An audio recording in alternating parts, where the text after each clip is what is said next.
Okay, last but not least, what advice do you have for other aspiring Black dance teachers in Seattle who are looking to make a positive impact in the community? Mhm. Well, I would say that I would almost flip that. I'm not trying to be facetious or correct your wording.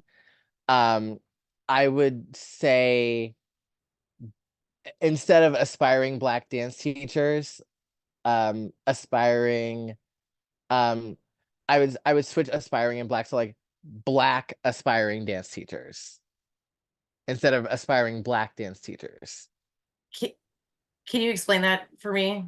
Yeah, yeah. So, like these are Black people aspiring to be dance teachers. They're not aspiring to be Black Word, yeah, okay. because they already are. Great, thank you. I was like, Yeah, or they're not necessarily aspiring to do Black dance. great. Okay, yes, thank you. Yeah. Um, but like like I said earlier in this interview, a lot of things just inherently are Black dance. People just don't realize that we don't have to label it Black dance. It just, it is. Just like a lot of music, really Black music. A lot of the popular music is Black music. And what I would say to all of you, if you're a Black dance teacher and you want to get more into dance teaching, is to really be yourself unapologetically. And in the question I saw is like, who are looking to make a positive impact. Um, I think that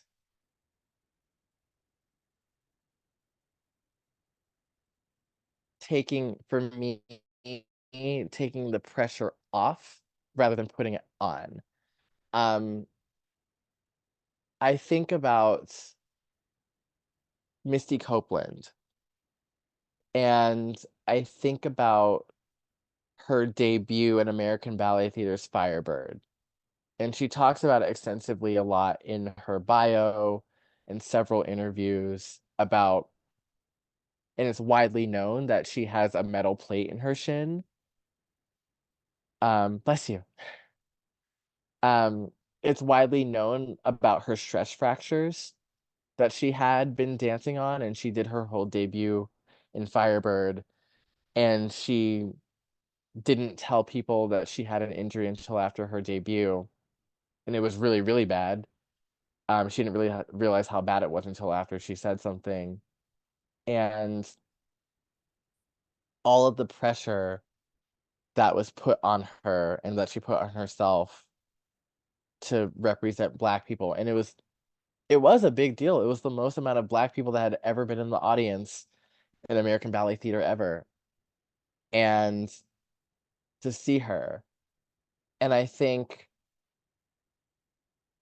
for Black dance artists to just take care of themselves better and not put so much pressure, and to have the community also be aware of like, hey, a lot of Black people here will put a lot of pressure on themselves, and the environment that you're working for needs to have a positive impact on you, and make sure that you are taken care of as the whole human being that you are, and like you're there to do your job and there to be great in what you're great at. You're not there to be the hero and save the studio from its lack of diversity. If you if that is the case for you, it might not be. If you're a Black teacher that's predominantly Black studio, different story.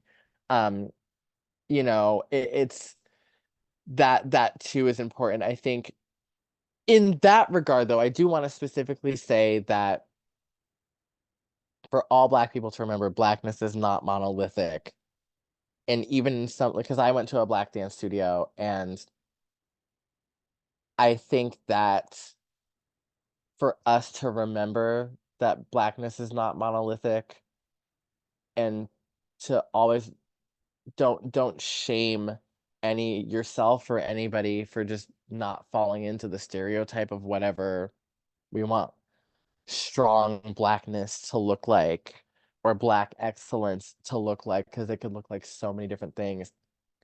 There, for some people, it's like having a million college degrees is one form of black excellence, which is great, you know. And then there's also just like the small things, being, how excellent can you be at taking care of yourself? How like rigorous is the community care between Black dance teachers and artists, and also the people who are outside of the group but interact with that group. Can we be more excellent in our emotional intelligence, especially towards Black teachers? And then if you are a Black teacher here in this area, finding that support system, finding a person you trust that you can go to if you are experiencing, microaggressions, in a place where you're the minority or you feel that something's going on. There are resources out there if this community wants to live up to us being super perfect woke utopia. People will follow through on their promises like as they should. And you can hold them to that because people made all these promises in 2020. So you can point, like, if the organization you're working for made a statement in 2020 that they put out publicly, you can be like, this was your statement.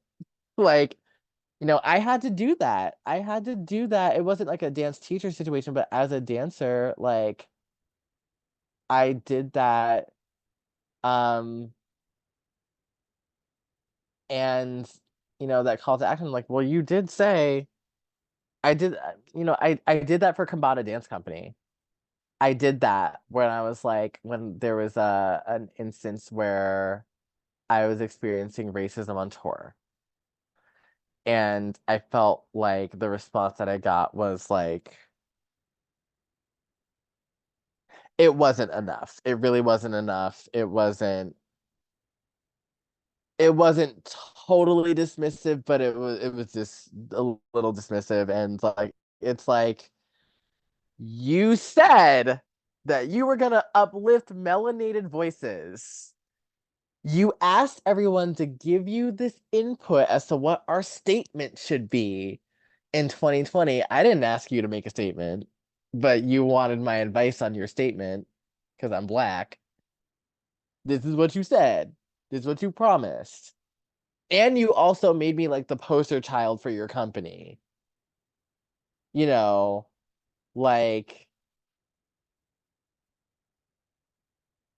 follow through. Like, and also, for if you're a Black teacher and you're watching this, like, we all need to talk. Just us. No, like, I'm talking, like, if you're watching this, you're a Black dancer, Black dance teacher, we need to have some honest conversations. You know, there's been some hateration and holleration in the dancery.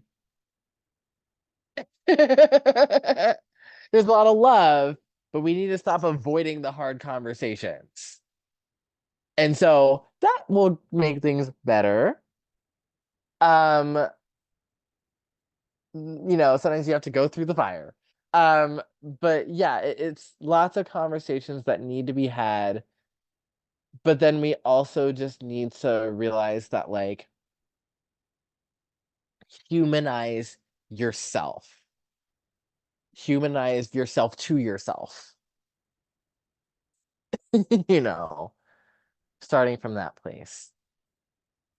And know that it's not all on you to save the world. You're just there to be you and excellent in what you want to be excellent at. How other people take it is how they're going to take it. Um, but remember that, like, you have a lot of information to offer that people aren't necessarily getting here. Like I said, there's a lack of African dance classes. There's a lack of that glue that connects all the styles that a lot of Black dance educators just kind of have from their upbringing. Or maybe they don't and they have to find it through teaching. Like if you were a Black dancer who didn't grow up with it and you yourself are an adult teacher, but then you have to seek out all the information, all valid things. Like we will learn and grow together, not in isolation.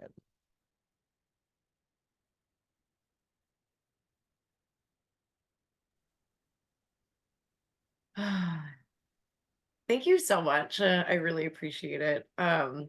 Is there, do you have any shows that are coming up? Anything that you'd like to share with everyone before we hop off here? Where can people find you if they have not? I'm sure most people have seen you before, but if they haven't, where can they find you, etc.? Yeah, so I have several different projects coming up and they're all on my Instagram. Robbi, ROBBI _A_Moore .dance. If you ever repost me, you can use the hashtag Robbi A.Moore dance. Lots of things on. I'm in a creative space. I'm creating on everybody. Awesome. Like it's just like, not necessarily dancing myself yet until later in the spring. The plan is to dance on Whidbey Island again for their celebration of dance at the beginning of May. I'm also going to apply to Bloom, which is a more low-key show at Exit Space. In terms of my own dancing, that's what's happening. But I have a lot of choreography that I'm like collaborating with people and setting work on them and thinking of ideas, and it's great. I love it. I love it. So there's lots happening, and yeah, I would say repost my content, please.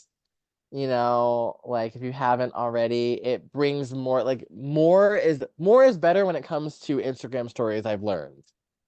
Like more is better in terms of like it will, because you have that thing where it pops up and like the first few people that pop up the stories, like the more you post, it pushes that to the front of everybody's feed. So if you repost me and I repost you, it brings more traffic to your page as well for all the things you're doing.